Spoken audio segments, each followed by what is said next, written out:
Esto es La Entrevista con Raúl Valladares.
Un amplio margen de diferencia separa hasta el momento al candidato del Partido Nacional, Nasri Asfura, del aspirante liberal Salvador Nasrallah. Sin embargo, dirigentes cercanos a ambos presidenciables reconocen que la contienda aún no está definida, pues el resultado final dependerá del escrutinio especial de más de 2.000 actas que presentan inconsistencias. Según fuentes del proceso, dichas actas contienen los votos que podrían inclinar la balanza hacia uno u otro candidato, por lo que los próximos días serán decisivos para confirmar al ganador de la contienda presidencial. Diversos sectores han manifestado inquietud debido a los señalamientos de actas con resultados inflados, por lo que esperan que la empresa encargada de la transmisión de resultados rectifique y confirme los datos definitivos. De acuerdo con las cifras conocidas hasta ahora, las proyecciones serían para los niveles de las alcaldías y diputaciones. Partido Nacional ganaría 153 alcaldías y 50 diputados. El Partido Liberal, por su parte, tendría 73 corporaciones municipales y 40 curules del Congreso Nacional, mientras que Libertad y Refundación, 68 alcaldías y 34 diputaciones. No obstante, expertos advierten que estas cifras podrían modificarse tras el escrutinio especial. Desde las distintas fuerzas políticas aseguran que aún quedan mecanismos legales por agotar debido a las irregularidades detectadas. Afirman que deberían defender cada voto desde este momento hasta el 30 de diciembre, fecha límite para la oficialización de resultados. Analistas políticos coinciden en que las pasadas elecciones generales en Honduras dejaron en evidencia que la ciudadanía ha aprendido a seleccionar con mayor criterio a sus representantes en el Congreso de la República. Se citan los casos del titular del Legislativo Luis Redondo y de los diputados de Libre Ramón Barrios, Juan Barahona, Marco Eliud Girón, Harry Dixon, entre otros, así como el nacionalista Antonio Rivera Callejas, mientras que en corporaciones municipales el caso de Quintín Soriano, que dejaría de ser edil de Choluteca, un hecho que para varios sectores refleja un cambio en las exigencias del electorado hacia sus autoridades locales. Igualmente continúa reñida la disputa por la alcaldía del Distrito Central entre el alcalde Jorge Aldana y el nacionalista Juan Diego Zelaya. Con el escrutinio especial pendiente, la elección se mantiene abierta en varias municipalidades y a nivel presidencial. Tanto los partidos políticos como la ciudadanía siguen a la expectativa de que el proceso se desarrolle con transparencia y que las autoridades electorales puedan brindar certeza y confianza en los resultados finales que definirán el futuro político inmediato del país.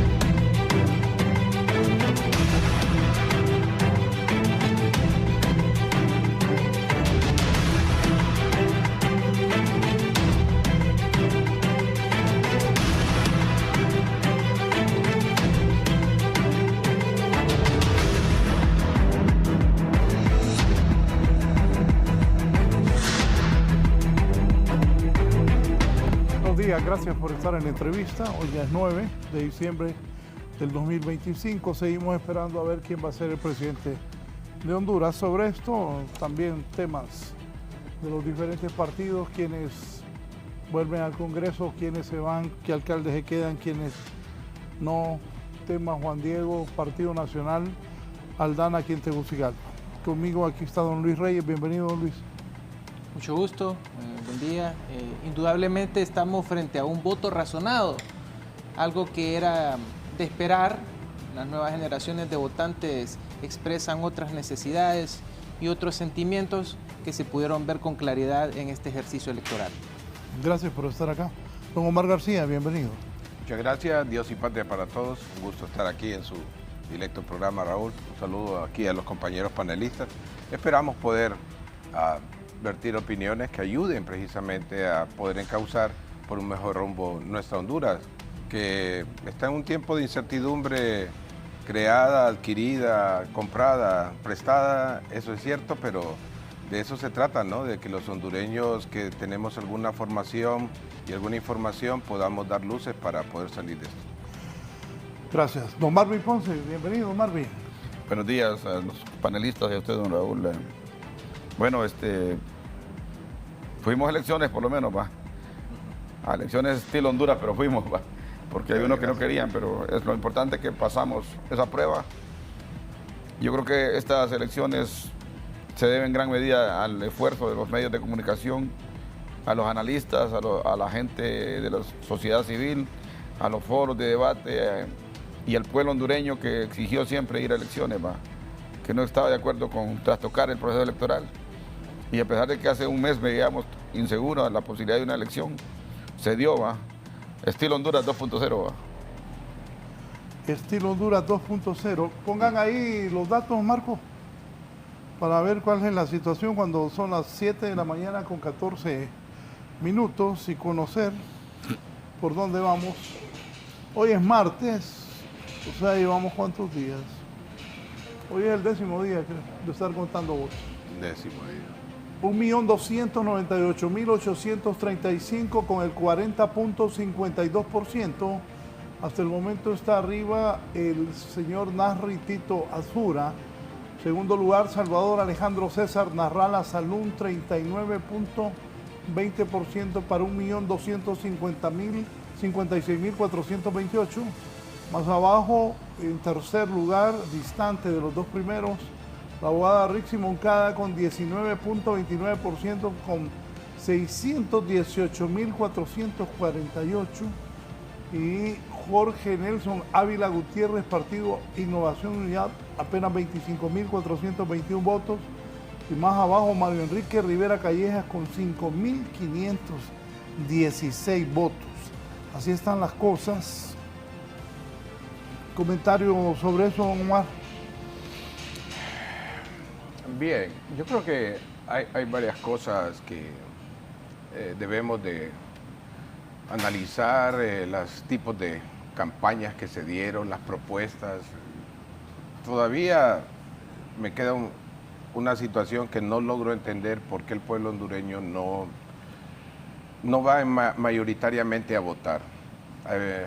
Me puse a pensar antes de venir al programa y decía, bueno, parte fue del Consejo Nacional Electoral, todo ese zipizape que tuvieron previo a las primarias y después ahí dando incertidumbre, nos metieron la idea en la cabeza de que el TREP y todo este tipo de cosas que se estaban comprando y gastando y toda esa millonada que se dio.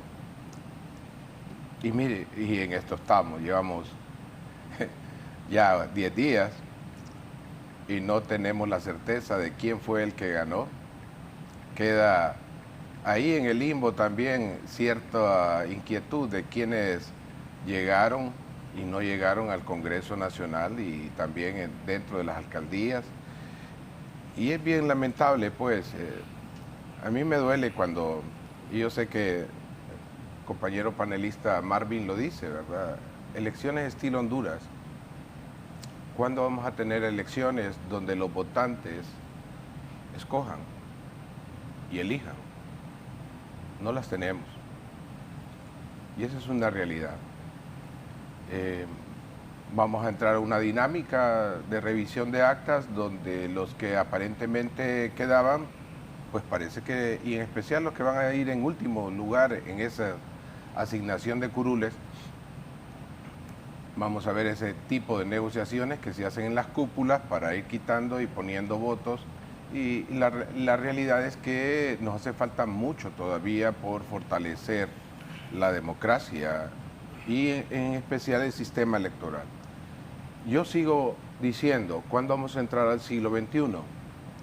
Con blockchain no necesitamos de papeletas, no necesitamos de juntas receptoras, no hay tráfico de credenciales, nos daríamos cuenta quién quedó realmente 20 minutos después de cerradas las votaciones, sabríamos quién es presidente, quién es diputado y quién es alcalde y quién es diputado para el Parlamento.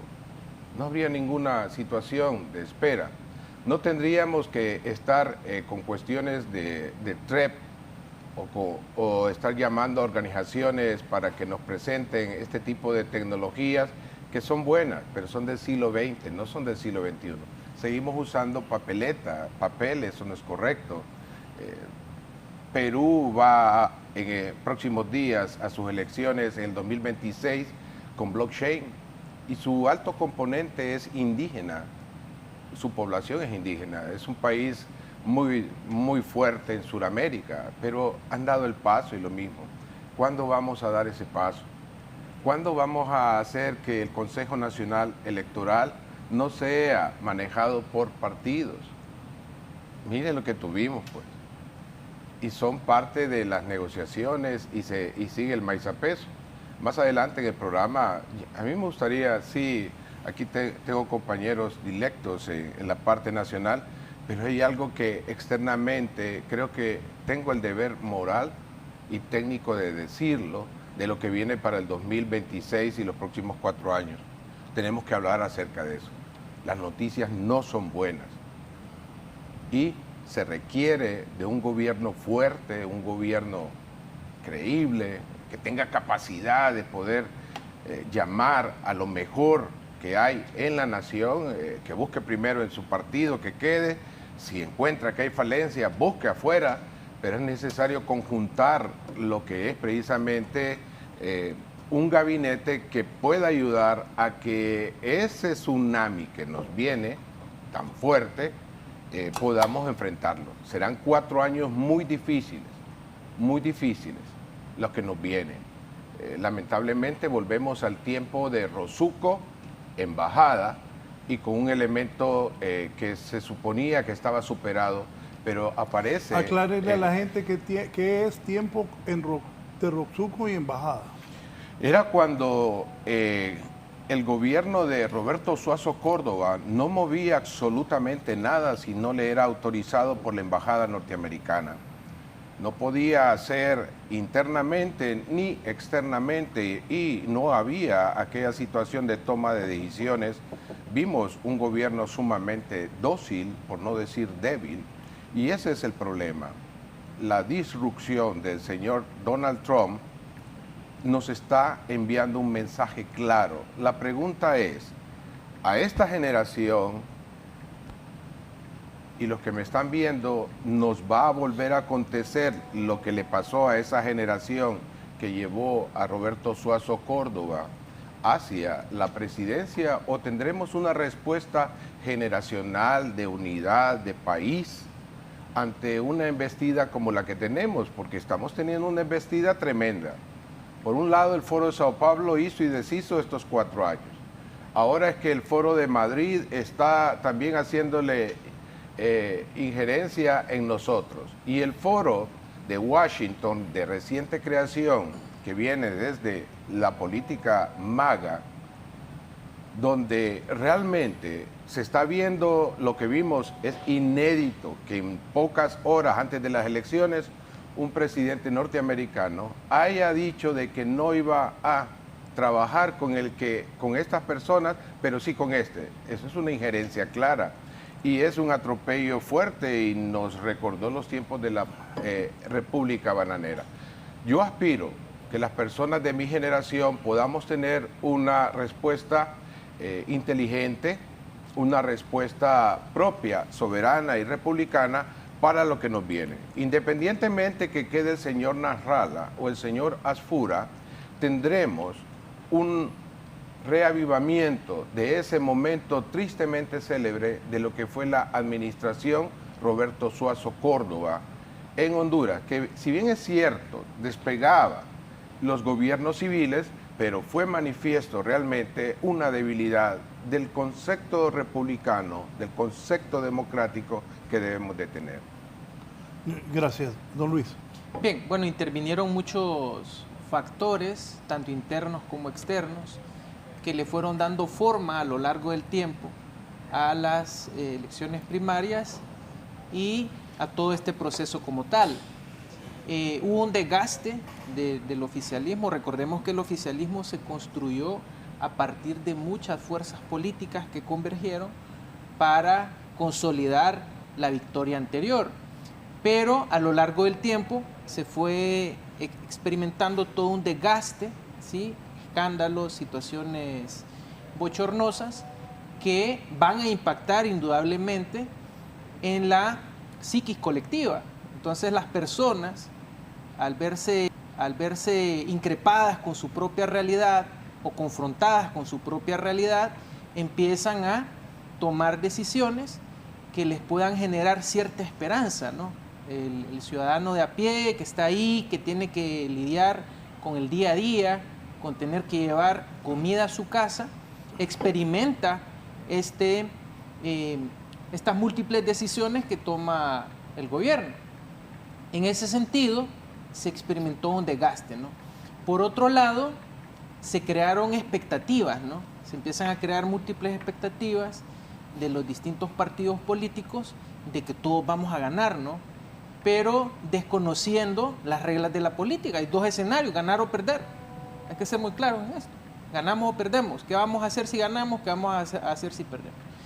Y lo otro es los perfiles también. En este momento, quienes ya están sumando esa cantidad de votos y que le están brindando una victoria, aún al margen de este conteo especial que tiene que hacerse por las inconsistencias que se han dado, ¿qué vamos a hacer, no? Entonces yo creo que estas nuevas generaciones que ejercieron el sufragio tienen otras necesidades que los van a mover al ejercicio de un voto razonado, un voto más orientado a sus necesidades a partir del fenómeno comunicativo que se da en los partidos políticos, ¿no? Entonces yo creo que estos márgenes cerrados que estamos viendo, que son históricos, obedecen a esa realidad, ¿no? Es decir, generaciones con otras necesidades, generaciones con otras expectativas y también una tentativa de futuro. Yo creo que esto que menciona Omar de la opinión que brindó el presidente de los Estados Unidos respecto al proceso electoral también tuvo una incidencia muy fuerte. Recordemos que la economía hondureña depende mucho de las remesas y esta dependencia de las remesas hace que las personas también pongan primero sus necesidades a un proceso como tal. Entonces envía un mensaje claro a la población y eso va a tener resultados en el ejercicio del sufragio. Yo creo que hay que también reflexionar profundamente, las instituciones políticas tienen que reflexionar respecto a sus estrategias políticas y las razones que los motivan a posicionarse. Eso por un lado. Y lo otro es también, en la misma línea de lo que menciona Omar, el fortalecimiento y la consolidación de las instancias electorales. Las debilidades que pueden estarse presentando en este momento podrían superarse, pero requieren una inversión bastante grande de parte del Estado para poder tener esa consolidación de estas instancias. Es maravilloso ver las instancias electorales en Panamá, en Costa Rica, muy consolidadas, con ciertos matices tradicionales como lo tenemos nosotros, pero con sistemas más precisos que le permiten certezas a la población de lo que está sucediendo en el plano electoral. Marvin, ¿para usted? Bueno, me parece que el planteamiento serio que han hecho los dos compañeros, sobre todo Omar, cuando dice de los 4 años difíciles que vienen, es correcto. Estamos todavía en un periodo post-pandemia y las multinacionales del mundo quieren recuperar sus pérdidas de la pandemia y nos van a seguir metiendo medicamentos caros, tecnología cara, nos van a seguir metiendo, buscando como los precios caros de la comida, de los alimentos, de los medicamentos, y ya se ve en el país esos efectos de lo caro de la comida, porque el 70% de la comida es envasada y la compramos fuera. Por otro lado, también este gobierno va a tener los grandes retos realmente de una nueva doctrina Monroe, quizá más fuerte, porque ya no se trata de la injerencia de los samuráis, cuando la República Bananera viene a más fuerte. ¿Va? Sí. Y prueba de hoy es que en los errores del Libre, por decirlo así, pero no como partido, sino también como doctrina política de izquierda, ¿va? Sí nos han traído a este momento, ¿va? Porque el Libre hizo lo que no debe hacer la izquierda y hizo lo que no debe ser un gobierno socialista y hizo también más de lo mismo, ¿va? Más de lo mismo en términos de corrupción, en términos de ineficacia. Entonces eso nos pone en una manifiesto realmente de que después del bipartidismo tradicional vinimos con una doctrina de izquierda, de Libre, y la gobernabilidad no fue buena y las estrategias del Libre para llegar al proceso electoral fueron las que generaron mayor injerencismo, no solamente de Estados Unidos. Aquí este país lo convertimos como el foco geopolítico del mundo, donde cómo se hacen las elecciones aquí. Y lo hicimos antes, durante y después y todavía. Porque los resultados, imagínense que no tenemos resultados todavía y después de 10 días. Y cuando uno mira en Chile que a las 2 horas ya está el resultado. Pues. Y ya están felicitando más bien candidato contra candidato. Entonces vemos realmente que lo que está ocurriendo con la política de precios, con la política de endeudamiento, una nueva estrategia de extractivismo de las multinacionales. Por ejemplo, ahí escuchaba yo a este señor Londobardi que hacía una reflexión sobre Honduras, que el voto de Trump para Tito no solamente es producto de que lo pide porque quería que gane la derecha, es porque están interesados en la sede. Porque también amigos de Trump son socios de las sedes, porque la sede es como crear una república norteamericana pequeña, donde se va a decidir otros tipos de tratamientos, porque la sede genera una serie de cosas que no genera los países normales. ¿Va? Pues casi un paraíso fiscal, pero en tecnología, en medicamentos, en cuestiones tecnológicas. Ahí le ponen una inyección para rebajar de peso por $25,000, porque no la pueden poner en Estados Unidos, la ponen aquí en Roatán. Entonces, este nuevo escenario político que se nos avisora, tanto en la línea internacional, el papel de Estados Unidos que había abandonado América Latina, ahora viene con el diente duro, y realmente tenemos que tener una verdadera política exterior, porque hemos perdido la soberanía hasta para hacer elecciones. Hemos perdido la soberanía. Muchos se alegraron cuando Trump dijo voten por afuera. O sea, eso es algo terrible, pues. Prácticamente estas elecciones las está decidiendo Trump y no el pueblo hondureño. Ante los errores realmente de la izquierda, que no supo conducir un proyecto político diferente que le permitiera posicionarse mejor. Y realmente los actores políticos que llevamos nosotros para presidentes no están preparados para una gobernabilidad de estos tiempos. Tienen que tener grandes equipos de trabajo para poder conducir un estado difícil. Pues nosotros tenemos un 73% de pobreza. Cuando vemos todos los índices que se dan en el mundo, de competitividad, de producción, de empleo, de pobreza, somos los primeros lugares, pues. Y entonces yo creo que ya de corrupción, que hoy que es el Día Internacional de la Corrupción, estamos en las primeras planas. Entonces, el más que quién ganó, alguien va a ganar. El problema es para dónde vamos, cómo vamos y de qué estamos hechos para ir adelante, para reconstruir este país, porque la institucionalidad democrática está destruida en este país.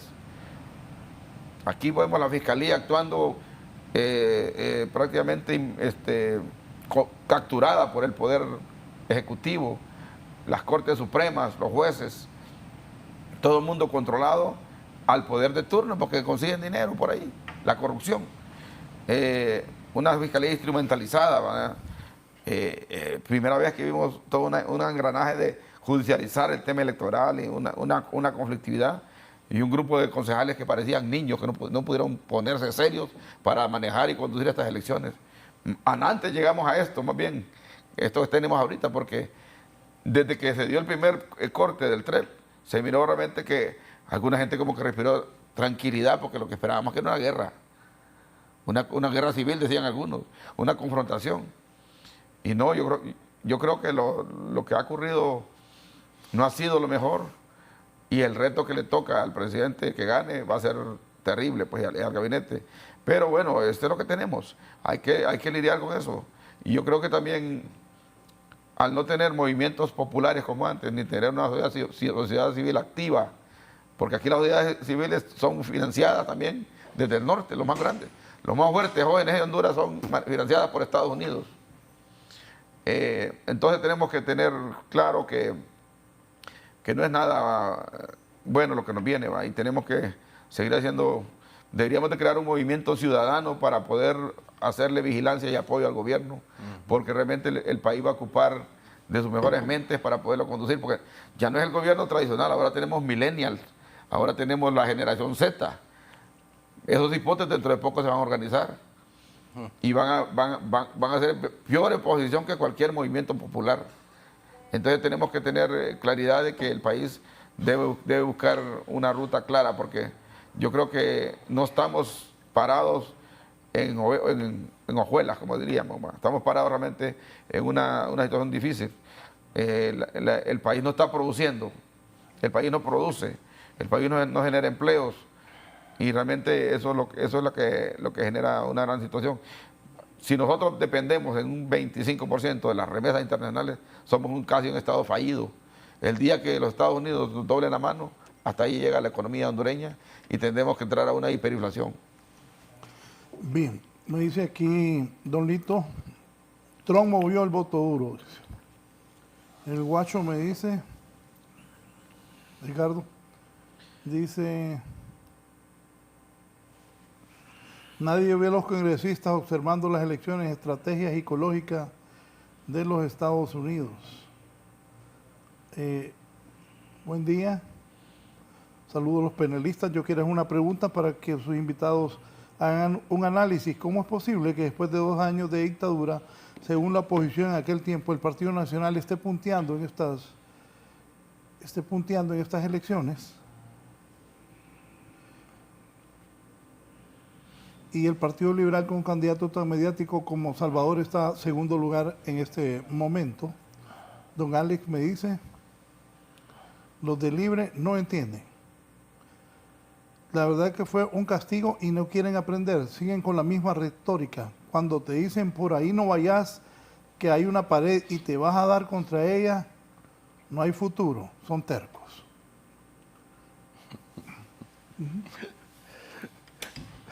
Es que, bueno, hay varias cosas, ¿no? En primer lugar, no estemos sobredimensionando, por favor, las cosas. Yo le digo así a la gente, ¿verdad? La mitad de la población que podía votar se quedó, hombre, no fueron a votar, entonces no salgamos con una cuestión de que los cachureros... ¿Cuánto fue la votación, Omar?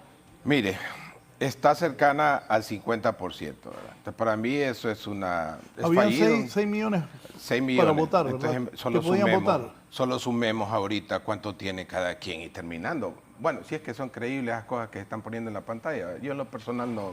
En la pantalla del Consejo Nacional Electoral. Yo tomo la del Consejo Nacional Anticorrupción mejor. Entonces, para mí esa es la mejor guía. Le digo a la gente, dejen de estar ahí socando o siendo felices de que quién va ganando. Miren mejor la pantalla del Consejo Nacional Anticorrupción. Porque la misma recogía las actas que fueron enviadas para cada partido y ahí está saliendo cada quien qué es lo que está sacando, ¿verdad? Y falta todavía, pueblo hondureño, recuerden que van a revisión de actas. O sea, no necesariamente los que están ahorita como Ya enlistaditos son los que van a quedar. Acuérdense de esta mañana que se los dije, porque son cuestiones en las cuales nos está afectando ese epíteto de elecciones estilo Honduras. Hoy más que nunca se va a sentir, pero esta vez elecciones estilo Honduras será un instrumento para MAGA, IN-H. O sea, creo que las elecciones estilo Honduras nunca pensaron de que iban a ser instrumentalizados como fueron instrumentalizados, como dice Guacho. Me parece muy interesante lo que dice, es una frase corta, pero está diciendo mucho acerca de la injerencia norteamericana referente a estas elecciones. Mire, yo no tengo nada en contra de los norteamericanos, pero soy hondureño y republicano. A mí me molesta la injerencia de chinos, de cubanos, de venezolanos, de gringos, de rusos. Este es nuestro país. Y entonces no quiero que vayan a pensar, algunos se alegren, mire que está echándole a los gringos. La cuestión es que injerencia comunista o capitalista me desagrada en mi propio país, porque al final es pobreza para mi gente. Eso es lo que yo he entendido estos 63 años que llevo de vida, de estar en este país. Entonces, sí, aspiro a una conducción adecuada, a una armonía, a relaciones comerciales, diplomáticas, con todos los países que quieran tener relaciones con nosotros, pero no impuestas, no como lo que vimos ahorita con este gobierno que deja, que le fue impuesto, corte con esto y abra con esto, ¿verdad? O también allá vemos el foro en Madrid, que está insistiendo en con quiénes deberíamos de estar, y ahora el foro de Washington, porque así se llama, de reciente creación, pero es MAGA, no es republicano. Entonces, eso es lo que está determinando ahorita los hilos, pero hay situaciones en las cuales debemos de estar claros. El hecho de haberse quedado, pues entonces no hagamos ningún respiro de nada, pues la mitad se quedó en casa después de que tanto se les estuvo diciendo vamos a votar masivamente y no se hizo. Simplemente llegó, vamos a tener un gobierno legal pero no legítimo. Sencillo. O sea, ¿cómo va a ser? ¿Cómo eso es legal pero no legítimo? Es que legal quiere decir que cumplen las reglas para la convocatoria de derecho legal, pero no es legítimo porque no fue avalado por la mayoría de las personas que pudiesen haber ido a votar. Cuando usted tiene algo menor o igual al 50%, bueno, Abraham Lincoln en la democracia norteamericana decía que no se puede gobernar un país con la mitad más uno. Entonces, igual sucede. Lo que tenemos entonces, lamentablemente, es que queda a mitad. Y entonces, cada vez que queramos tener una propuesta de gobierno, desarrollo, de poner solución a un problema que venimos arrastrando por otro gobierno, o que aparece de repente, como lo que va a aparecer, se va a repetir lo del 2008, por favor no me malentienda, sobre la cuestión del golpe de Estado. En 2008 se dio una crisis financiera inmobiliaria tremenda que recorrió el planeta. Se está gestando en este instante. Y eso va a mover muchas cosas y va a mover el sistema bancario y financiero nacional. No tienen idea. O sea, eso es lo que viene. Tenemos una situación de más acercamiento inmobiliario con la administración Trump. Aquí se mencionó acerca de las sedes, eso es cierto, y tenemos un problema en el cual no se dirimió adecuadamente en el Congreso Nacional acerca de lo que serían las sedes. Tenemos hasta un ministro, no sé para qué sirve él, pero tiene ese nombre con respecto a las sedes. No ha dado informes de cuál ha sido el avance referente a ello, si realmente se hizo o no se hizo, pero eso nos va a afectar. Y nos va a afectar por una sencilla situación, números. 25% de lo que son las remesas que vienen de los Estados Unidos representan ese 25% del PIB nuestro. Todo ese dinero que viene de Estados Unidos, de expulsados hondureños, 25%. Una nación no puede subsistir con 25% de remesas. Es una dependencia económica, social, tecnológica y hasta moral. Disculpen todas las cosas que hice. Usted mira México. México recibe 30,000 millones de dólares anuales, pero eso representa tal vez el 2 o el 3% del PIB de ellos. Y acá necesitamos estar bien claros. Fíjense que los proponentes, y cierro con esto para que lo vean, el Partido Nacional y Liberal han esgrimido la bandera que necesitamos inversión extranjera. ¿Por qué hablan de eso? Trump no cree en la inversión extranjera. Trump no cree en enviar dinero de los Estados Unidos hacia Centroamérica y Honduras. Él dice que todo lo que vaya de dinero gringo a Centroamérica y Honduras y se manufacture y se envíe a Estados Unidos, irá con un arancel. Él está haciendo que todo se produzca en Estados Unidos. Así que porque siguen hablando de inversión extranjera norteamericana, que traiga, que va a multiplicar, qué sé yo, más empleos. ¿Quién les dijo eso? COEP, analicen con sus asesores. Estamos ante MAGA. MAGA no es republicano ni es demócrata, es MAGA. Y eso tiene que ver una ideología de retroceso que es un gobierno, en primer lugar, conservador y de economía cerrada. Olvidémonos de los tratados de libre comercio que hemos estado firmando. O sea, no hemos entendido que hay un cambio en Norteamérica y que ahora se extiende con opinar acerca de las elecciones de otro país en forma como tal. Eso es MAGA, no es republicano ni demócrata. Eso hace 20 años nunca hubiese sido pensado. Se hacía bajo de agua, pero no tan enfrente. Entonces, aquí hay unos cambios que si no estamos claros del gobierno que quede, tienen que convocar las mejores mentes y corazones que aman este país, porque ese tsunami vendrá bien fuerte. Y entonces, si lo que estamos viviendo ahorita es bien difícil, lo que nos viene de estos 4 años será fuerte.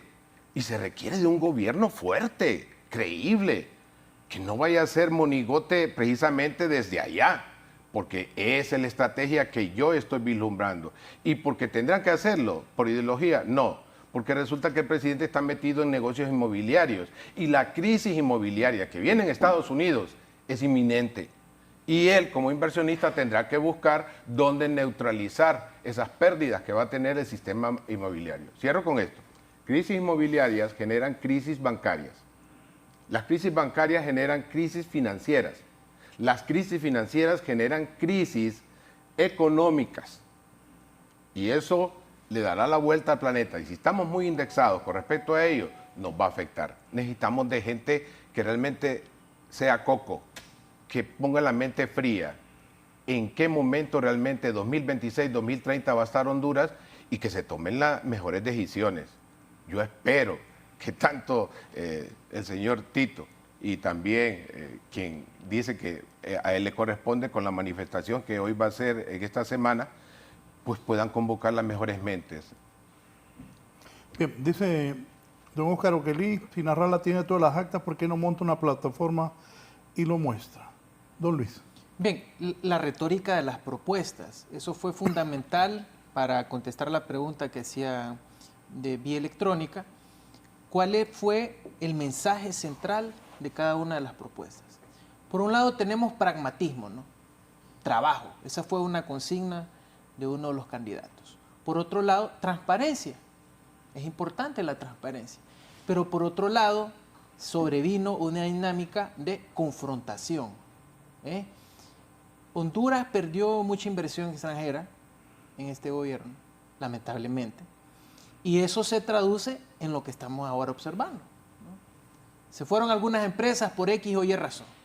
Eso es normal en una economía, que entran empresas nuevas y se van las empresas ya establecidas. Pero no analizamos las razones de fondo que desincentivaron esa inversión y cuáles fueron las alternativas que les podemos brindar a la población. Porque se habla mucho de generar oportunidades locales. Sí, pero esa oportunidad local pasa por el acceso a préstamos, pasa por un sistema financiero robusto, pasa por reglas claras de préstamos estatales a los pequeños y medianos productores. Entonces todo eso creó un clima de incertidumbre. Yo me pongo en los pies de los jóvenes, alguien que se está formando en la universidad, que va pronto a egresar de una carrera universitaria o de una maestría incluso, porque ahora tenemos estudiantes de grado que van de una sola maestría y empiezan a ver un panorama, un futuro opaco, ¿sí? Un futuro que no les beneficia en nada, entonces obviamente eso va a impulsar un voto que realmente satisfaga sus necesidades. Eso por un lado. Respecto al injerencismo que mencionaba don Marvin, el injerencismo es de doble vía, porque Venezuela tiene injerencia y tiene necesidad de vender, de colocar su crudo en otros mercados, que no sea el mercado norteamericano, lo coloque en Rusia, lo coloque en Irán, ¿sí? Entonces el injerencismo es de doble vía, ¿no? Eso, independientemente de quién está, siempre va a existir ese tipo de negociaciones. Ahora bien, la opinión de los Estados Unidos tiene un peso importante por esa dependencia o interdependencia que tiene nuestra pequeña economía con relación a esta gran economía, ¿no? Entonces, está presente, es una realidad que tenemos que afrontarla. Toca replantear el Estado, modernizar el Estado, buscar otras alternativas, buscar otros mercados para poder sacar a flote nuestra economía, ¿no? Y luego, la robustez del modelo político, ¿sí? Ya creo que tenemos que ir abandonando esa retórica tradicional y transitar hacia otros modelos que puedan persuadir y que puedan generar certeza a la población hondureña, ¿no? Que puedan generar certeza al pequeño, al mediano productor, ¿sí?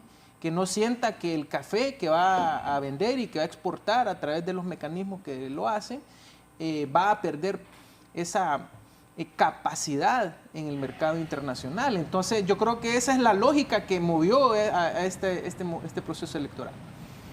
Sí, Marvin.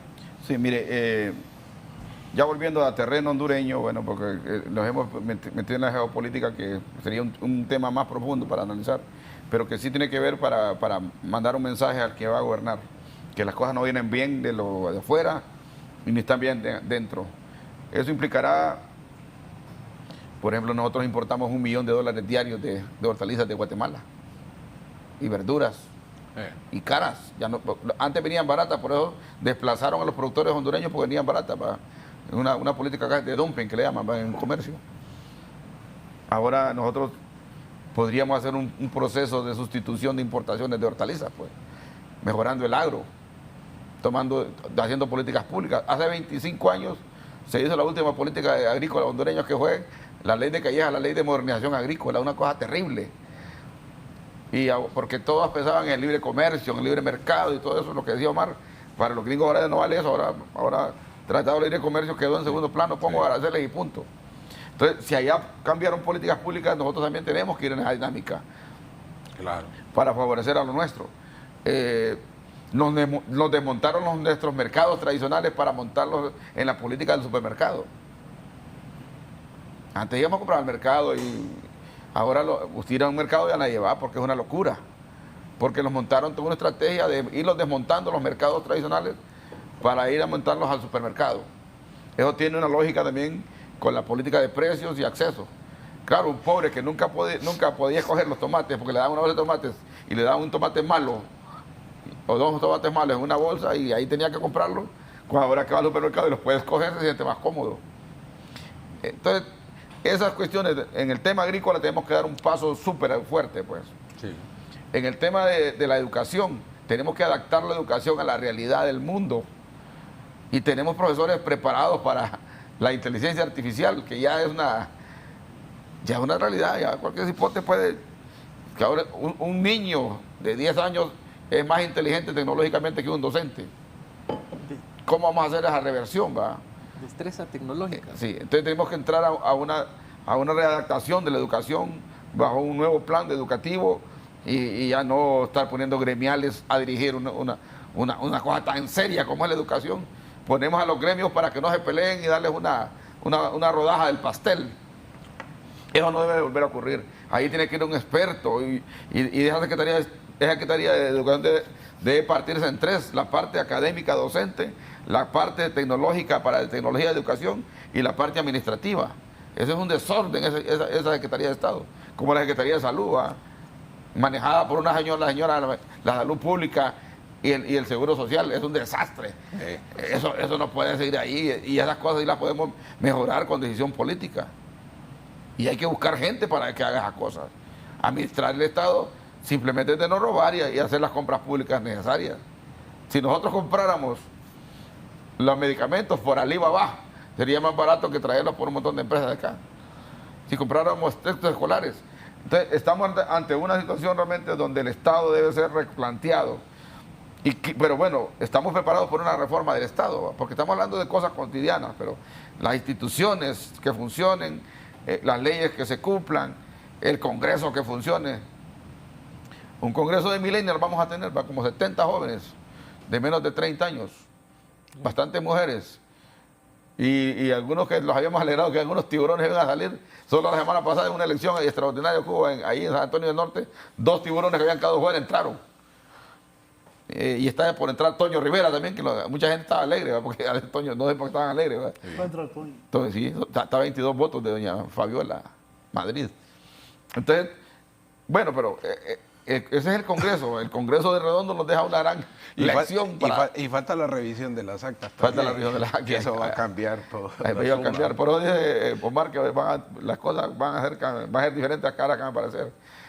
Y bueno, pero todo eso en la primera instancia decíamos, bueno, la gente empezó a depurar, ¿va? Cuando decíamos, no salió Saavedra, no salió Quintín, no salió Toño, no. La gente empezó a depurar, la gente empezó a tomar, pero no, al final como las actas, como el conteo es poquito, porque también este conteo, Omar, yo no sé si coincides conmigo, la visión desde fuera era que aquí iba a haber un conflicto fuerte, una pelea, entonces que había que desmontarlos.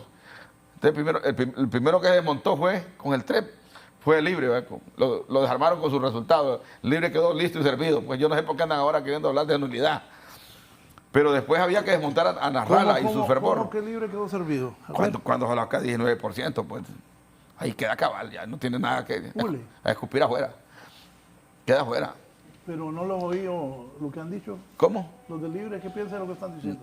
Que están pidiendo nulidad, que están acá. Y hay 3 discursos en Libre. Sí. Unos que aceptaron la derrota. Ayer apareció Roberto Manuel Zelaya ya diciendo que ya estaba todo tranquilo, que volveríamos a la calma, que ya las elecciones estaban perdidas. Pero por otro lado, el grupo de Rick sigue planteando, porque lo que viene en Libre más bien es una discusión interna de cómo va a caer ese partido al final. Me dice un televidente que también podría entrar don Carlos Eduardo Reina. También, puede ser, sí. Hay cuestión de acomodos y reacomodos. Pero fíjate que yo pensé sobre esto. Cuando dijo Toño, usted dijo que la gente no quería. Pero si es con votos correctos, está bien que entren. No, si entran, no, claro. Si es con votos correctos, está bien que entren. Con tal tengan los votos de las personas. Y no creo yo que sea tan fácil como decían antes. Hoy me voy a meterme a este y sacarme al otro. No creo que sea tan fácil. No, estas elecciones. No, Omar, no es tan fácil. No. Mire, cuando yo salí de diputado tuve que invitar a Arturo Corrales a comer porque de él dependía yo. Es una realidad el hecho del replanteamiento del modelo electoral. Es decir, todo el calendario electoral tuvo una serie de fracturas a lo largo del tiempo. Sí, perdón. Siga, disculpe, y después vuelvo con eso. Disculpe, licenciado.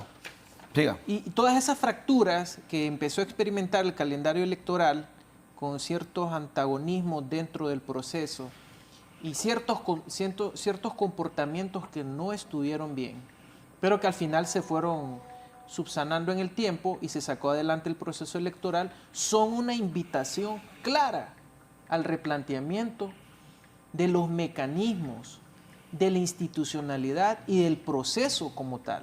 Entonces yo creo que eso nos lanza una alerta, ¿no? Si queremos una democracia saludable, tenemos que dar el paso, ¿sí? Y brindarle las capacidades, lo que mencionaba Omar, del blockchain, cierto, ¿sí? De hecho, en Estonia las elecciones son desde la casa. Sí. Sí, son elecciones electrónicas y nadie va a intentar vulnerar un proceso electoral. En Estonia, un país un poco más pequeño que el nuestro en términos poblacionales, ¿por qué nosotros no hacerlo, no? Y son menos costosas. ¿Y si votaran todos los hondureños que están en Estados Unidos con ese sistema? Pues sí, por eso quedaron. Mire, ahorita viene una demanda para el Consejo Nacional Electoral, ¿verdad? 13,000 hondureños que quedaron fuera, ¿verdad? Eso a mí me lo anunciaron, me llamaron de Estados Unidos.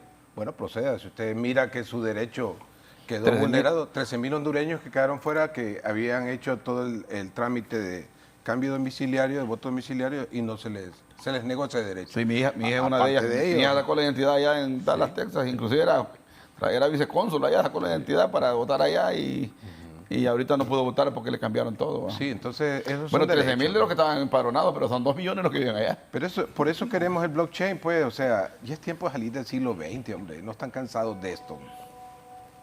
Ya llevamos en la tercera década, ya vamos a entrar al 2030 y seguimos votando con papel.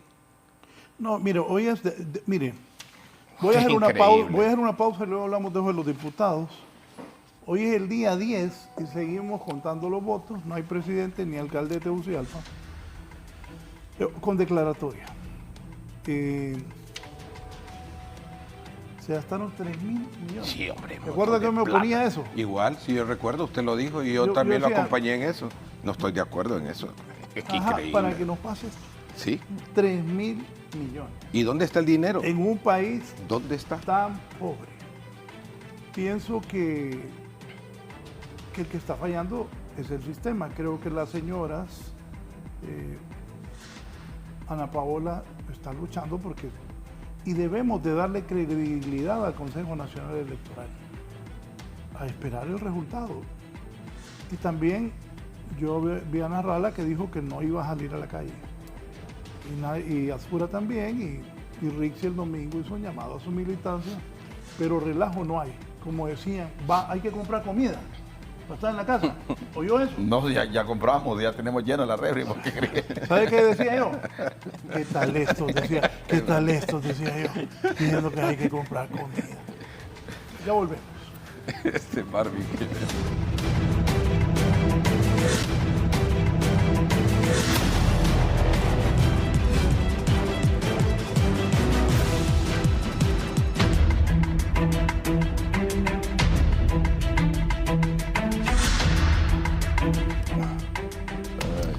Este ajedrez político, nacionalistas tienen 50 diputados hasta el momento, liberales 40, el Congreso Libre tendría 34, el PINU 2, la DC y el PINU 2 no mueren esos partidos, siguen los 4 partidos, Libre, la gente de Libre está bien sorprendida, no esperaban sacar tan baja votación.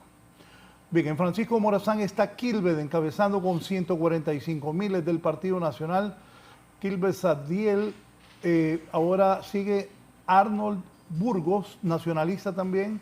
Arnold tiene 140. Irosca Elvir, la esposa de Salvador, tiene 125.000 votos en tercer lugar. Adolfo Raquel Pineda es un muchacho del Partido Nacional. El de la gorrita. Sí, vino una vez acá, es el hijo de Fito Raquel, tiene 137.000. Saraí Pamela Espinal, que vino aquí varias veces, Saraí, la colega, 122.000 votos. Lizy Marcela Matute Cano sacó votos aquí, Lizy está en la 6, con 136.000 votos. Este muchacho, Gustavo González de Libre, es el primero que aparece de Libre en la 7ª posición, con 85.000 votos. Edgardo Rachid Mejía, ese muchacho, las redes lo catapultan del Partido Liberal y aparece con 120.000. Rachid 2 veces estuvo por acá. Vuelve Johanna Bermúdez Lacayo. Ajá, Johanna, ahí va con 133.000 votos. En Francisco Morazán, la señora Pérez Crixa, ella ha tenido suerte. Tercer partido. Tercer partido. Y va a salir. O sea, José Salomón Názar Ordóñez, el doctor Názar, entrenador de la UPN, portero suplente en la Copa del Mundo de España 1982, Salvador Salomón. ¿Y el hijo de Chelato es el suplente? 112, el hijo de Chelato suplente. Sara Elizabeth Estrada Zavala. Sara Zavala, 133.000, también va saliendo. Hugo Noé Pino aparece en la 13, pero sale. Para la dificultad de Libre, sale Hugo Noé. ¿Cuántos van de Libre? 2. Son 5. Por Son eso, 5, pero imagine, Hugo sale en la 13. Yossi Toscano aparece con 108.000 votos. En la posición 14, María José Sosa Rosales, Partido Nacional de Honduras en la 15 con 131.000. Lucy Michelle Guerrero, la gente, Marvin, está preguntando que por qué unos tienen más que otros y aparecen en diferentes. Por el cociente. Por el cociente. Porque la gente, departamento. correcto, porque la gente, mucha gente no Departamental. sabe eso. Sí, no sabe de que Por eso le dije a es en usted- segundo grado. Ajá. Es en segundo grado la situación de escogencia de los diputados. Se suman todas las marcas que recibe un partido, más el partido A, B, C y D, todas. Después se distribuye entre el total de diputados que toca y después se le asignan las primeras curules, o sea, las curules, los asientos, y después a ese partido que más marcas tuvo, y después el partido agarra la persona que va para diputado, que tiene más votos, y se lo asigna a eso. Y entonces por eso estamos encontrando esa distribución, porque es el cociente que establece cuántos curules debe tener cada partido. Lucy Michelle Guerrero Paz, y me buscan una foto de esa muchacha, Es una muchacha joven. porque nadie esperaba que ella Sí. saliera. Es de Libertad y Refundación. Sí. Sí, fue apoyada por un grupo de jóvenes. Eso es jóvenes. una sorpresa. Sí. Eso es una sorpresa. Es una banderada de los millennials, ¿verdad? Sí, de Le los encantan millennials. los tatuajes, estaba Sí. viendo eso. Búsquenme algo de esa Tiene muchacha, sentido. quiero ver quién es. La señora Alea Tenía un Cafati, movimiento de jóvenes que la apoyó. 17. Y Osvaldo José Ramos Aguilar, el hijo de Osvaldo Ramos, aparece en la posición 18. Votaron los nacionalistas por Osvaldito. Y Clara María Isabel López Pérez, la doctora Clara de Libre, 26, esposa del exministro Cardona. Y Godofredo Fajardo, se metió Godofredo con ese montón de afiches que puso en Tegucigalpa. Hizo una buena campaña de Godofredo. Dicen que lo invitan a los cumpleaños de los muchachos, de los hipotes. ¿Ah? Papá, mira, Godofredo, le los hipotes a la... Ajá, está en la 20, Godofredo. Y Carleton está en la 21. 21. La abogada Luz Ernestina Mejía está en la número 22. Y Fabiola Lucila Rosa Vigil, es una abogada de profesión, está ahí Mira, Toño, ahora de cómo queda después de 23. ella. Pero ojo, está ahí puyando Carlos Eduardo Reina. Sí, a Clara. Él compite con Clara. Por eso, él compite con Clara. Sí, porque es del mismo partido. Reina podría desplazar a Clara. A Clara, que es la última de Libre. Sí, siempre las colas son las que sufren esos cambios. Por eso les decía que no comamos ansias, pues, o sea... Sí, porque va a faltan haber- bastantes actas, ¿no? Toño, sí, estoy- entonces... yo Y mira, faltaría... Karen, ver- Karen Guandí, que es Ya. otra que la vi en un montón de afiches y la traje un par de veces aquí, está también viendo cómo se mete la democracia cristiana. Sí, es parte de la dinámica, pero volvemos otra vez. Son las reformas que deberíamos de estar teniendo. Pues esta forma, algunos hablan de que el cociente no es democrático, más bien lo que hace es que Es injusto. es injusto, ¿verdad? Pero igual asegura ciertamente la presencia de los sectores minoritarios. Eso es lo único que tiene el cociente, podríamos decir, como que a su favor. Pero por el otro lado, usted empieza a ver, prácticamente si agarramos todas las votaciones de todos los diputados, ¿verdad? Y solo ponemos 23, solo los alineamos, los 23 más votados. Y el voto en plancha pegaría, ¿no? Sí, entonces el voto en plancha pegaría bastante, pero también haría que las personas se quedaran en mucho tiempo. Yo pensaría de que si se quitara el cociente está bien, pero que hubiesen... Distritos. Distritos electorales, que hubiese, por ejemplo, una reforma electoral, sería el voto revocatorio. Por ejemplo, si alguien está pensando de volver a Honduras a 1906, creo que así era, donde eran 6 años, y entonces ahí a los 3 años me parece bien, porque hay que recurrir a un golpe de Estado para quitar a un pésimo presidente o a un Congreso. Imagínate, tuvimos un Congreso que estuvo detenido. Que si uno empieza a subir todo Bueno, el dinero sí, administrativo, es increíble, pues, o sea, no funcionó, no digamos de alcalde. Mire, yo conozco alcaldías que son más antiguas que la República de Honduras. ¿Quiere que le diga Imagine. algo? Yo nunca me he postulado para diputado, pero si uno no quiere trabajar, diputado. ¿Cuántos meses tienen de no trabajar, Marco? Como 8. Licenciado, por favor, su análisis Eso de es esto. terrible. Bien, no, indudablemente estamos viendo una participación de jóvenes, producto también de esas necesidades que mencionábamos, ¿no? qué conecta con la gente, ¿no? Claro. En el caso de Tito Afura, yo escuchaba a muchos jóvenes en un centro comercial decir el tema de la racha. Yo no sabía qué era la racha. La racha es un concepto juvenil que está asociado al tema de redes sociales, al tema de TikTok. Pegó el tema también de Godofredo, toda la dimensión mediática en torno a él. Sin ofrecer nada, ¿va? Y los jóvenes se sintieron atraídos a eso. Lo captaron y se matricularon. Entonces, indudablemente estamos viviendo tiempos de hiperpolítica, una política cuya base son la comunicación digital.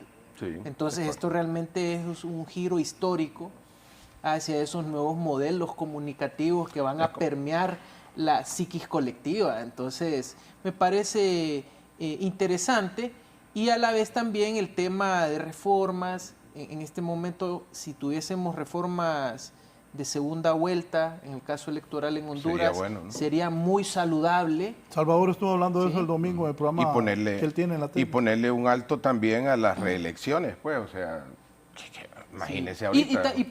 Ahí va Toño, amenaza a Toño con entrar, está calentando ahí afuera Toño. Póngame ahí a Toño, ahí está con 129.195. Sigue calentando el veterano de 1000 batallas. Toño Rivera Callejas peleando por entrar. ¿A quién desplazaría, Marvin? A la abogada Fabiola Vigil. ¿Qué ha hecho su campaña? Solo 27 votos le lleva diferencia. Uy. ¿Y cuántas? Con un acta le gana. Habría que ver.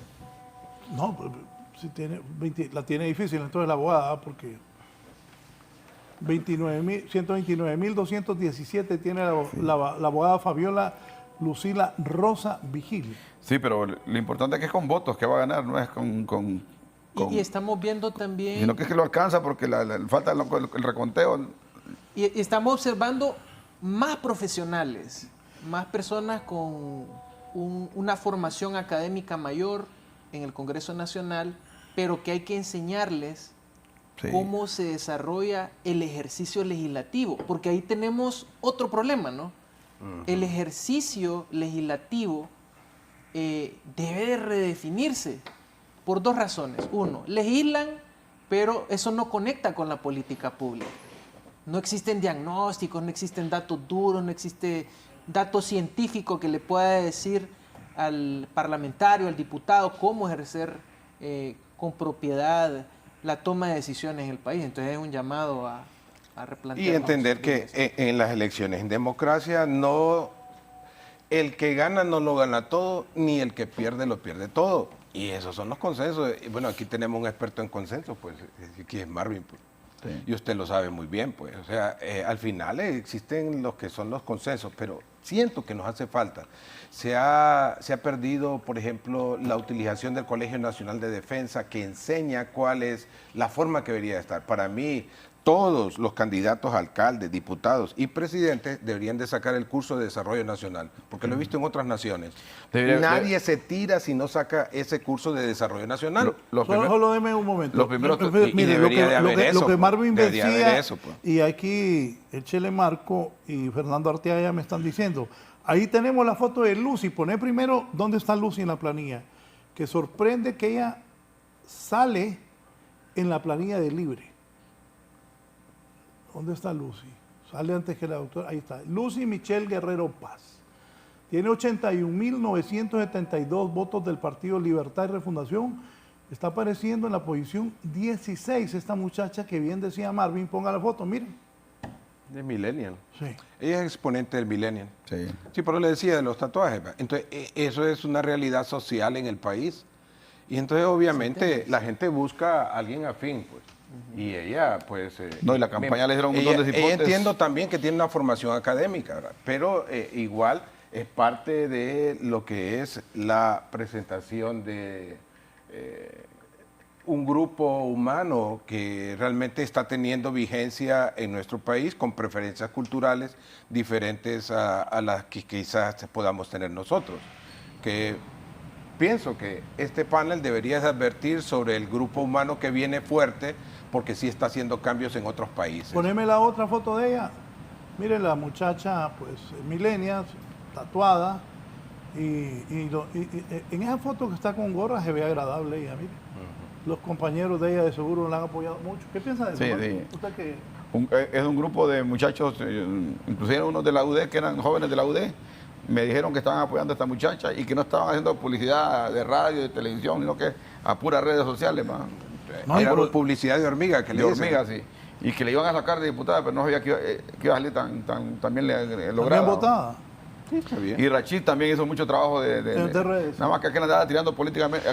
Pero no obstante, los estudios mercadológicos nos dicen que todavía en Honduras los medios de comunicación, radio y televisión, Sí. no han cedido espacio No. tanto como ha sucedido en otros países, No, aquí donde no. las redes sí han quitado espacio. Las redes aquí- Yo creo que aquí estamos ante una situación de que están así, pero muy pronto estarán así. Pero dependerá de las capacidades que puedan Bueno, tener las yo le dije a un los estratega gerentes. político de esta campaña, porque Sí. pagaba necio con las redes, ¿va? Sí, no, todavía no. Hoy me le dijo Sí, no. fue que la red daban al 30%. Sí, sí. Tener cuidado con Es eso. más, el error más grave de River es haberse peleado con la prensa. Ujú, sí. Nunca porque- hicieron caso. Bueno, por lo menos en el caso mío es que en estas elecciones mi mayor recurso era la televisión, no era tanto las redes. ¿Por qué? Sí. Porque simplemente entiendo lo que son los estudios técnicos, ¿verdad? Aquí pueden haber modas, pueden haber cosas, pero hay realidades de números en los cuales deben de considerarse. Y volviendo otra vez, el Colegio Nacional de Defensa, la Universidad de Defensa de Honduras, enseñan lo que es desarrollo nacional. Aquí es obligatorio que todos los candidatos, no importa de qué partido sean, de derecha, izquierda, centro, independientes, tengan que sacar el curso de desarrollo nacional, pues eso nos permite poder establecer un marco de agenda, una enseñanza. Necesitamos que en las escuelas se enseñe democracia. No estamos enseñando democracia. Fíjese que este domingo me dijo un joven ahí y muy amablemente platicándome de una situación de juventud con otros jóvenes, que hubo una persona que solo votó por una persona en la carpeta de diputados, porque él pensaba que era solo votar eso. Y yo le dije, ¿qué pasó en la escuela? ¿No le había enseñado? No le enseñaron, me dice. Entonces, en la familia no se enseña democracia. Usted no puede poner iguales padres e hijos. Es en el sistema de educación. El sistema educativo nos debe, necesitamos enseñar emprendedurismo, cooperativismo, democracia. Necesitamos enseñar la parte de tecnología con el cambio climático. El cambio climático es algo aquí que nos va a estar acompañando. Necesitamos formar gente, hombre, en eso. Que cuando Mire, vienen inundaciones, Omar, que las MIPYMES. Con su idea, es más, yo creo que el presidente que quede debería crear una escuela de gobierno para que conozca el contexto geopolítico de todos los ministros. Es que así debería El contexto ser. internacional. Por lo menos 3 meses deben estar sometidos a una escuela de gobierno que conozcan las leyes, porque no toman decisiones porque no conocen las leyes. ¿verdad? Claro. Porque mucha gente que va a ir a la administración pública por primera vez es otro mundo. Sí, escuela de formación Y entonces parlamentaria. es lento. Y también el problema es también el derroche de dinero que se da en el gobierno debe ser parado. Los salarios que se dieron en esta administración pública son exagerados. Un montón de gente sin funciones definidas ganando 50, 60 mil empiras. Sin tener una profesión universitaria, sin tener una expertise. Entonces yo creo realmente que tiene que haber un replanteamiento del Estado pues, en toda su dimensión, y sobre todo tiene que haber una escuela de gobierno y lo que usted decía, una escuela legislativa para que Formación aprendan parlamentaria. cuáles son las prioridades del país, que quiere legislar el país. Todo eso se da en un curso de desarrollo nacional, cuál es el enfoque de cada poder. Mire ahorita lo que nos viene. Ya movió sus pies a Guatemala con la Haya, justamente en estos días de elecciones. Y estamos en un problema con Cayo Zapotillo. Si nosotros perdemos Cayo Zapotillo, vamos a perder la mitad del territorio nacional, equivalente en territorio de mar. Necesitamos gente cabezona y cabezona que entienda lo que es el servicio exterior. Tenemos un presidente con el cual tenemos frontera que no está reconociendo la salida nuestra al Golfo de Fonseca al Pacífico, donde tenemos derecho a lo que es la cuota atunera, que son cientos de millones de dólares anuales. Entonces, necesitamos poner gente que entienda sobre desarrollo nacional. y no que vaya a una función a que haya status quo, porque al final se come el futuro de nuestros hijos. Mira los niveles de pobreza que tenemos, mira lo que va a suceder ahorita. Ahí va a venir la escoba, ¿no? 4 años de democracia, pueblo hondureño, deberían de ser 4 años de desarrollo, pero ¿qué pasa cuando gana un gobierno? El primer año no hace nada porque el otro no le dejó donde sentarse, y tiene razón, todos se lo robaron. El segundo año viene y le dice a usted, queremos desarrollo. Ah, mire, pueblo, no me pida tanto, estoy aprendiendo. El tercer año sí hay obra. Y el cuarto dicen, no, estoy ahorita en elecciones, que fue lo que pasó ahorita. ¿Qué quiere decir eso, pueblo hondureño? Que para tener 4 años de desarrollo económico democrático, se requieren 16 años de su vida y de la mía. Por eso somos pobres. No sigamos en este juego. Debe de haber transición. El gobierno que venga debe tener transición y traspaso de mando, como dice la Constitución de la República. ¿Por qué Libre aceptó alegremente que el Partido Nacional no le dio transición? Pues por eso. Y ahora quieren aplicar lo mismo, porque nadie da cuentas. Y entonces seguimos heredando pobreza, pobreza. Vemos a gente que hay que darle prestaciones a pesar de ser servidores públicos, porque el servicio civil es una cosa, y en el servicio privado sí. Hasta los gerentes pueden tener prestaciones en el servicio privado, pero no en el servicio civil. Entonces, aquí hay unas cuestiones que deben de cambiar. ¿Por qué? Porque está aumentando la pobreza. Y seguimos poniendo a gente que no entiende que sus decisiones nos pueden afectar a todos los próximos 10 años. ¿Por qué no podemos buscar? Y yo les sigo insistiendo, al próximo gobierno que quede, busquen las personas más cabezonas y cabezones que puedan ayudarnos a salir de este futuro inmediato que nos viene. Problema externo y también problema interno.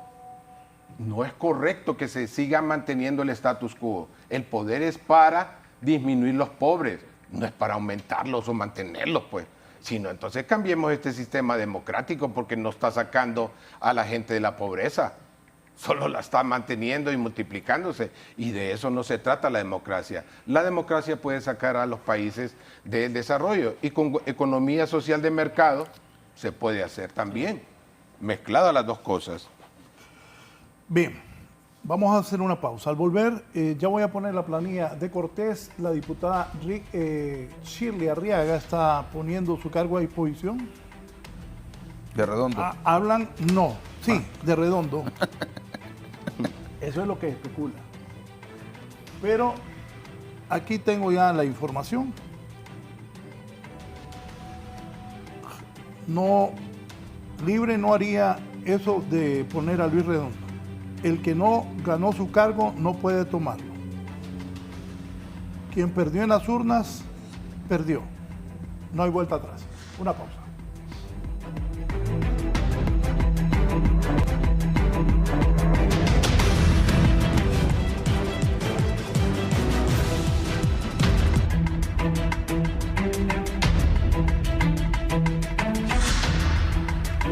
Por favor, Marcos, y ponés los diputados de Cortés. Vamos a ver Cortés. Borraron a Libre el mapa ahí en Cortés. Carlos Alberto Umaña. Oigan bien, Umaña entró por último y está de primero, Carlos, con 150,000 votos. Sí. De ahí Gloria Yasmín Mesa, 148,000. Marlon Lara, está Marlon atrás en el tercero con 148,684. Por 16 votos. Sí, Alejandra Vallecillo Pavón.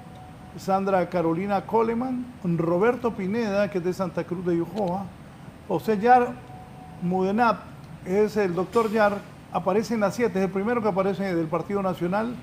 Fernando Enrique Castro Valle es el octavo. Roberto Enrique Cosenza, el doctor Cosenza, qué bueno que salió el doctor Cosenza. Sí. Buena persona, buen profesional, un hombre que se portó muy bien en la pandemia, el doctor Cosenza. Me parece... Qué bien, que el pueblo de Cortés reconoce y nosotros los medios reconocemos el trabajo de él, sin ninguna duda. Qué bien por el doctor Cosenza. Linda Frances Donaire Portillo es la primera que aparece Libre, ¿eh? En la posición 10. Ella siempre es de la primera que sale y es más bajo perfil que Shirley y siempre sale de primera. Bien, de ahí va Tirsa Gabriela López. Daisy Andoni, la turca le dicen algunos a Daisy, trabajó esta cipota, Sí. bastante Daisy, y logró llegar a esa posición. Ahí está Shirley Melissa Arriaga Gómez. Ella está poniendo su cargo a disposición. Recuerden que la abogada Rixi Moncada dijo que los que van a cargos de elección popular, que pararan eso. Y Shirley está poniendo, alguien ya anda especulando de que para Luis Redondo, pero las autoridades del Partido Libertad y Refundación no piensan así. Que quien no sacó la votación no puede ir. Y eso me parece a mí lo correcto. Porque entonces, ¿para qué hacemos elecciones? Wenceslao Lara, van 2 hermanos liberales al Congreso. Wenceslao con Marlon Lara.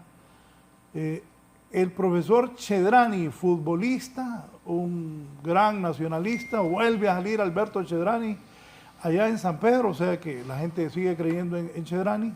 Doña Yadira Jiménez, Norman Alberto Ella era la Jiménez. suplente de Luis Redondo. Doña Jiménez.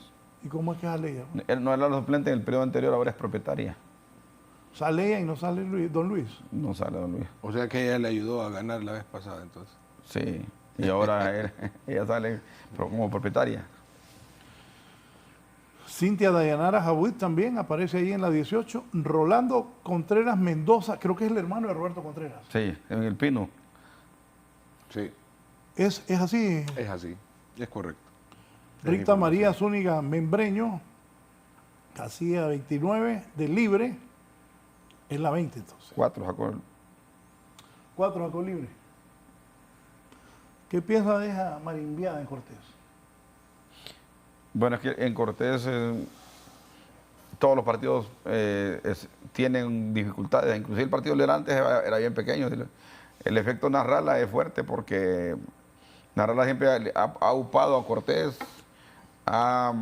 por el deporte, porque es más productivo, ha aficionado al Real España y todas esas cosas le han servido. O sea, el voto de Cortés es un voto bien extraño, pues no es un voto medido como decía la reflexión, básicamente es un voto emotivo, pues, muy emotivo. Y los liderazgos del Partido Nacional estuvieron golpeados ahí también. Acuérdense que hace como menos de 2 meses sacaron a los jefes de campaña, que era don Gámez Panchamé, estaba también ahí Mario Canaguati y otra persona ahí. Y también estuvo bien reñido la elección entre Junior Bulbara y Calidonio. Y Calidonio era el que tenía las estructuras y aparentemente se relegó o lo relegaron de la campaña, y eso hace que el Partido Nacional estuviera tan bajo. Y en el caso de Libre, es que Libre también, la plancha del 28 de junio afectó terriblemente al Libre, en los diputados. Usted no miraba en la campaña de Libre más que a Shirley Arriaga, a Redondo, a Barrios. De ahí los demás, Silvia Ayala, los demás desaparecieron de la campaña. Entonces, eso golpeó mucho al Libre. Es que es la interna donde no apareció Silvia. ¿Quién más nos salió en Cortés? Samuel Madrid, que era el más votado, no salió. Pero es que el Chele Castro, que había salido la vez pasada. No, pero Chele iba a liberar. No, pero le digo que no. Entonces, pero hay un fenómeno ahí, perdón por interrumpir, pero cuando un partido es secuestrado por un movimiento, yo creo que esos resultados siempre van a salir. El movimiento 28 prácticamente en esas propuestas de Libre no gustaron, por eso es que Libre tiene los resultados que tiene. Fíjate, yo estaba viendo esta carta que envió el señor Pastor Fasquel y me parece muy ponderada y muy acertada. Obviamente él tiene una formación muy superior en varias cosas, pero lo está diciendo en palabras sencillas. Dice, es que hubo un movimiento que acaparó el partido y eso no funciona bien. acuérdense que Rodolfo Pastor Fasquel se retiró del ministerio de la presidencia y el hijo para ser alcalde, ¿va? Y no lo apoyó. A pesar de que venía del poder, el grupo fáctico no lo apoyó. Y se decantaron por la figura de Padilla Sunseri, que venía de una situación, venía a subsumirse a la amnistía, que fue cuestionada, por cierto, de casos de corrupción. Y lo pusieron como alcalde y salió con un 9%, pues. Por el pollo sale con un 78%, parece, el pollo Contreras. Entonces, eso tiene que ver con ese análisis. El partido Fíjate que hay un fenómeno que no sé si lo podemos ver en términos de número. Que Libre saca 19%, pero saca una gran cantidad de diputados con ese poquito de votos de presidenciales. Eso quiere decir que los diputados votaron por ellos, pero no votaron por la presidenta. Por su candidato. Porque el Partido Liberal saca el doble, más del doble que Libre, y saca 40 diputados, y Libre con 19% saca 34 diputados. ¿Va? Quiere decir que los diputados pelearon por su diputación, los alcaldes también, pero no pidieron el voto para Rixi. Por lo menos no todos, ¿va? Entendieron el mensaje que no cuajaba, ¿no? Sí. O era lo que miró también esta delegación de senadores que llegaron, ¿no? Sí. Así como lo dice, que no se vieron observando. La verdad es que esa nota para mí de Trump era para desmontar el empuje que tenía Nasrallah. Nunca la miré como que era en contra de Libre. Definitivamente los Estados Unidos me van a decir a mí que no sabe qué partido es el que va a quedar en 3 meses en un país. Sí lo sabe, hombre. Y ellos sabían cuál era lo que tenía Libre. Esa nota fue hecha en contra del señor Nasrallah, pues. Sí. Esa es mi apreciación. Otro elemento interesante en el caso de Cortés es todo lo que generó la salida de las maquilas, ¿no? Que empezó a generar desempleo. Entonces las personas empiezan a identificar en el discurso de uno u otro candidato quién le puede generar alternativas de empleabilidad futuro, ¿no? Correcto. Entonces el speech de trabajo conectó con ellos, ¿no? Y también el speech de transparencia, ¿no? Es decir, en qué medida, porque dentro de las propuestas de Nasrallah está fortalecer la economía, traer inversión, traer empresas europeas al país, traer hubs tecnológicos. Entonces eso realmente conectó un poco con las necesidades de la gente. Que sea realizable ya es otra historia, ¿no? Claro. Porque eso tiene un montón de mecanismos que hay que conocerlos al detalle, ¿no? Entonces eso es lo que estamos viendo en Cortés prácticamente, ¿no? Y también una nueva afluencia de jóvenes que pueden darle un rumbo distinto a las comunidades en el sector de Cortés. Y habría que ver también cómo fueron ellos construyendo esa imagen política con su comunidad, ¿no? Eso es muy importante. Pero es que también la pérdida de...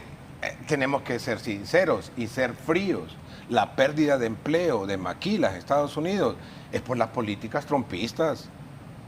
Las maquilas, ellos están buscando donde tengan ganancia y donde puedan ahorrarse.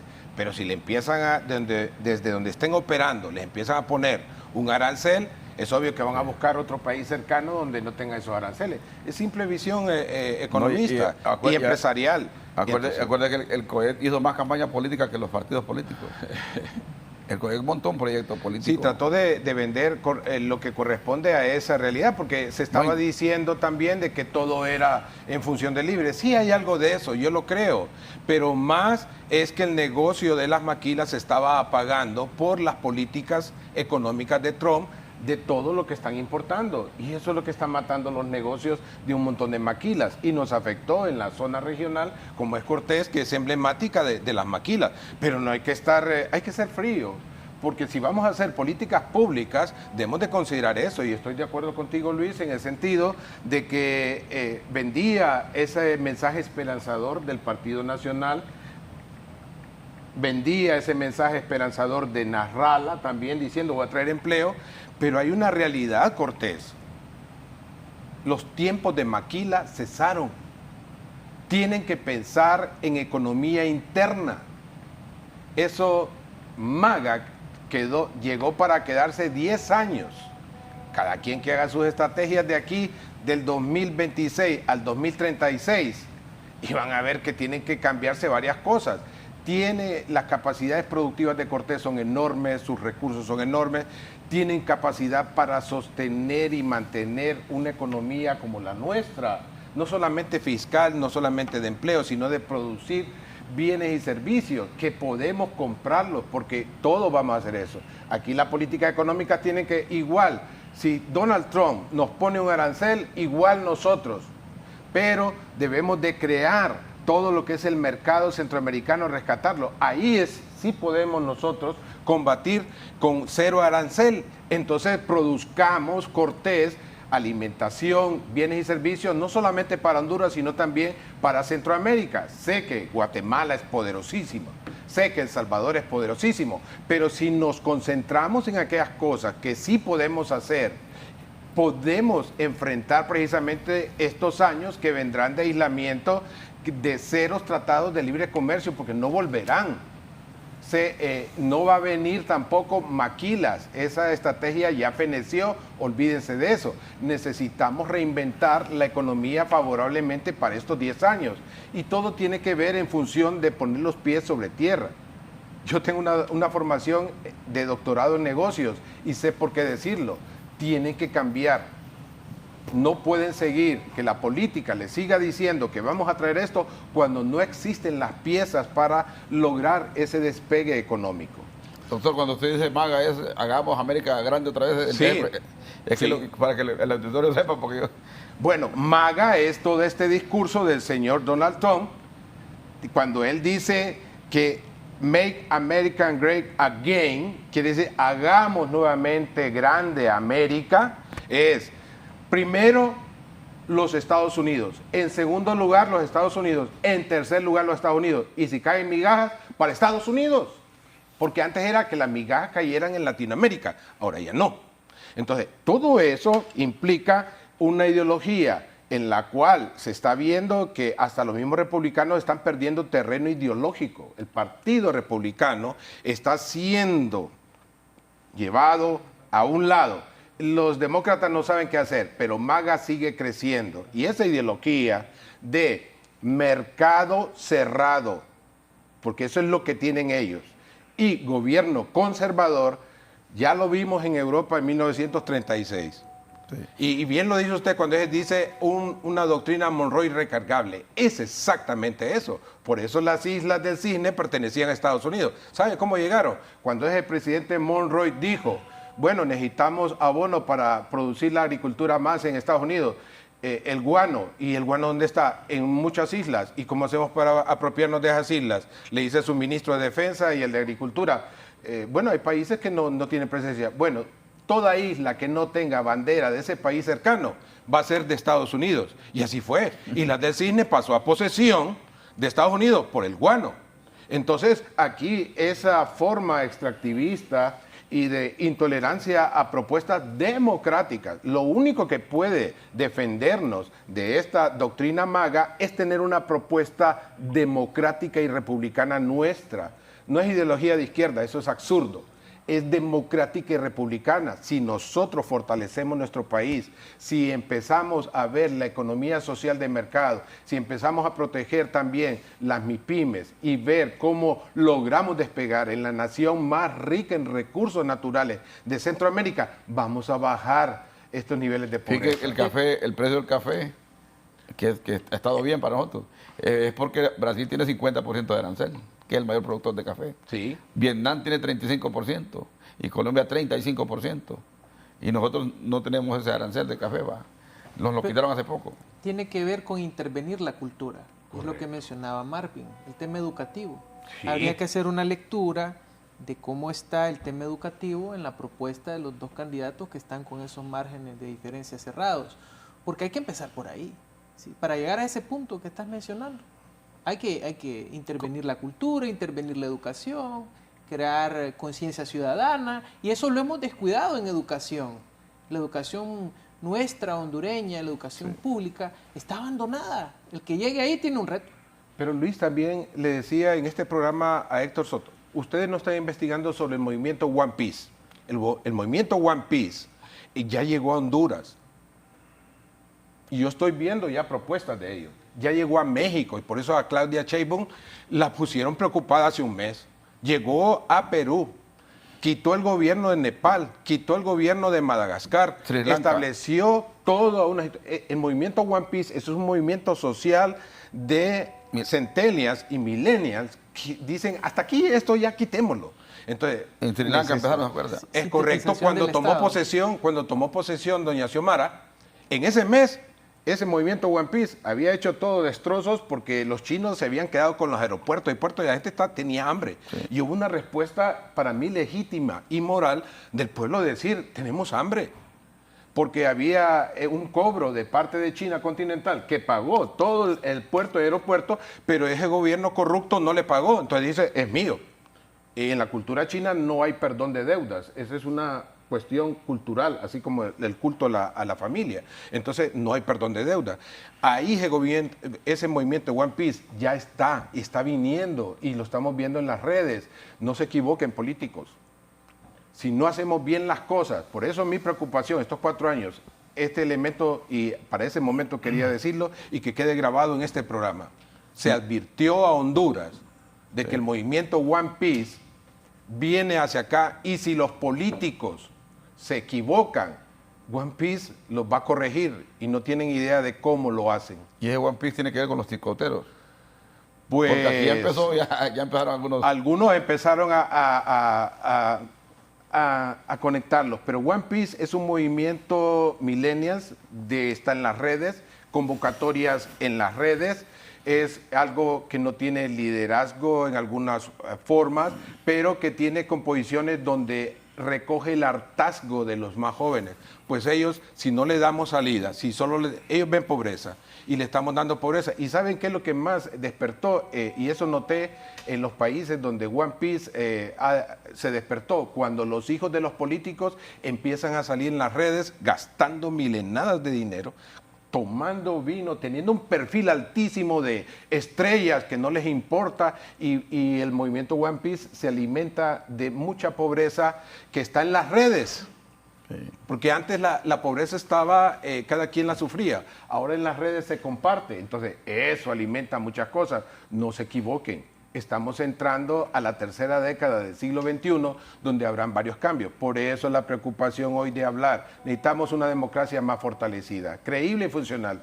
Creíble, que queden las personas por las cuales más se votó, que queden esas, pero funcional, que disminuyan los pobres, porque si no disminuyen los pobres, otra figura nos va a caer, porque ¿de qué sirve ser demócratas si seguimos siendo pobres? Ese es el pensamiento de la gente. Pues. Voy a hacer una pausa, dice el abogado Leonel Núñez.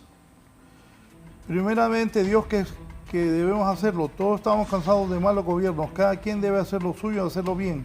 Confío que Tito va a encabezar un buen gabinete con gente que trabaje de verdad por el país, dice el abogado Leonel Núñez. Yo lo conozco, es un excelente profesional. Volvimos al poder, dice, ahora hacer las cosas bien sin ceder en la lucha jamás. Rescatamos 2 alcaldías importantes, Choluteca y el Distrito Central. Aquí también Dimas Chávez, Raúl. Lo que dice Omar y Marvin es una utopía, o creen que el próximo gobierno lo hará. No sé a qué se refiere. Don Ramón Espinosa. Trump, a quien afectó fue a Narrala, lo vio como el obstáculo para que ganara el Partido Nacional, y además lo dijo claramente que Narrala no era confiable para él.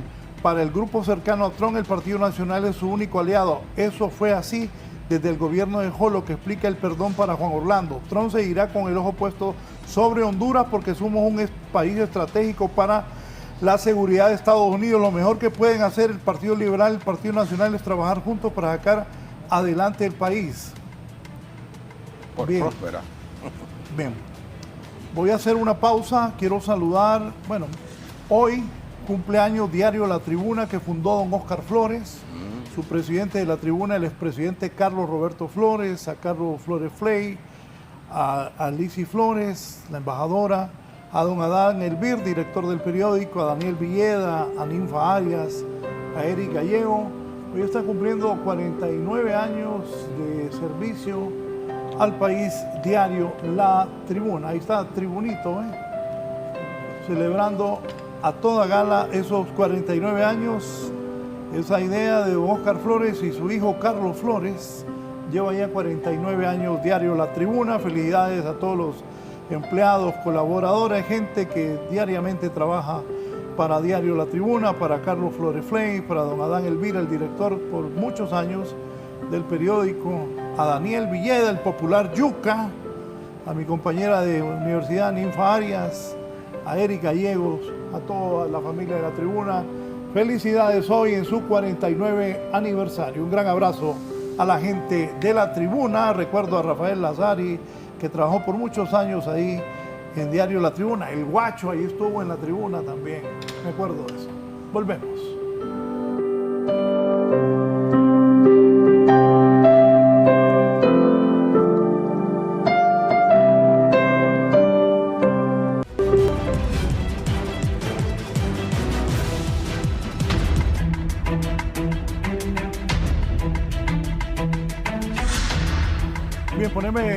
resultados del Consejo Nacional Electoral, por favor.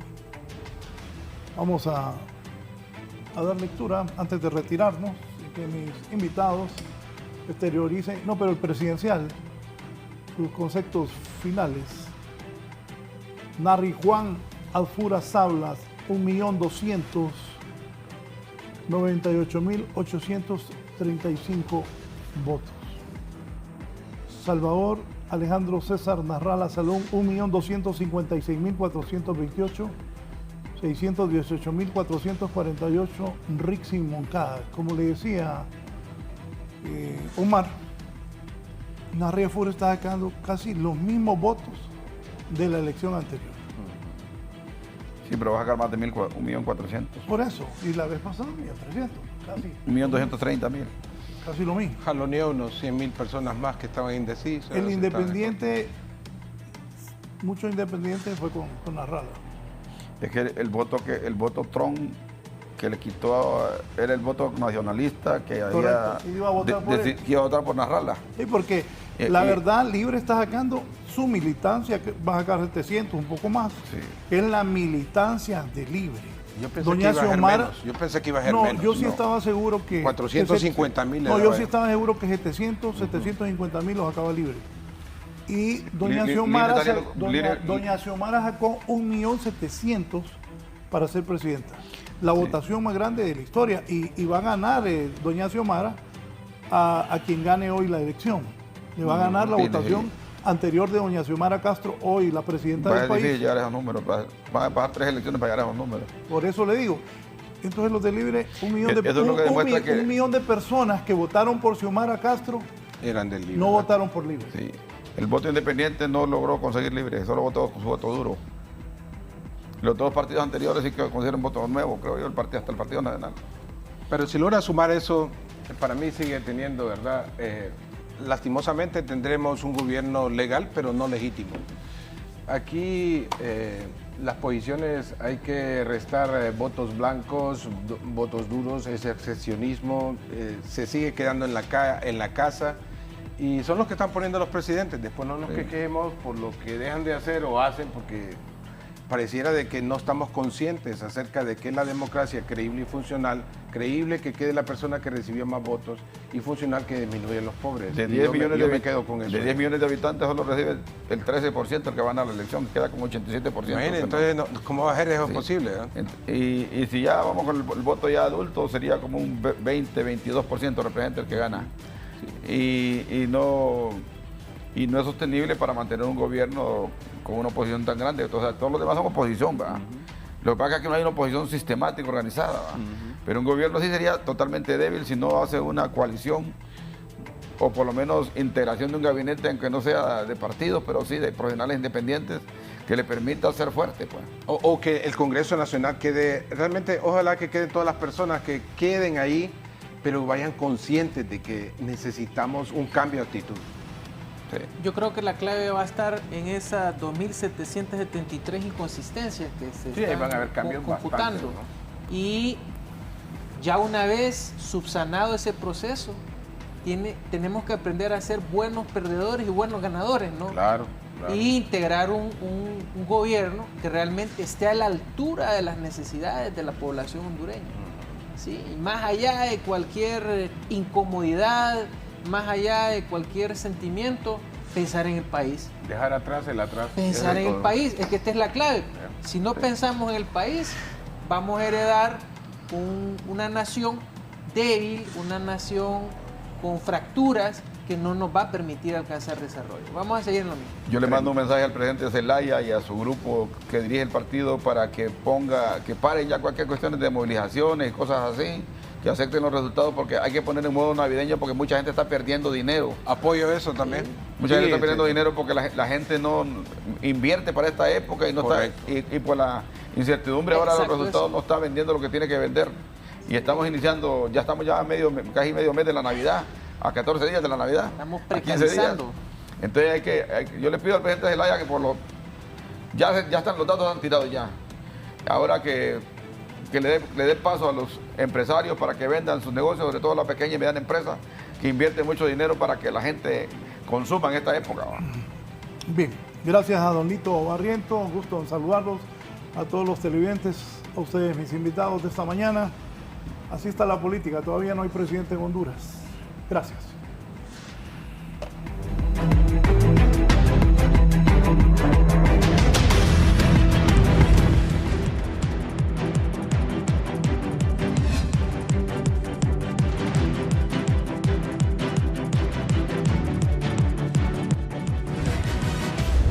Esto es La Entrevista con Raúl Valladares.